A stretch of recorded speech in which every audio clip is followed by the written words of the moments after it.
Want to ace the Zoho first round? Then you better be ready for questions like this one. Excluding stoppages, a bus travels at 54 kilometers per hour. Including stoppages, it slows down to 45 kilometers per hour. How many minutes does it stop per hour? Take 5 seconds to pause and think. All right, let's crack this together. Let's start with the basics.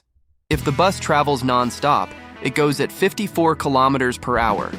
But with stops included, it only manages 45 kilometers in an hour.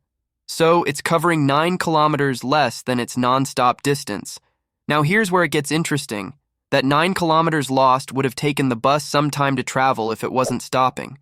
So we need to find the time to cover 9 kilometers at the moving speed of 54 kilometers per hour.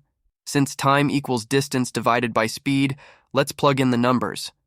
Dividing 9 by 54 gives us 1/6 of an hour. And that gives us 1/6 of an hour.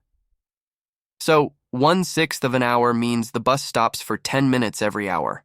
Next time you're waiting for a bus, just remember, it might just be on its 10-minute break.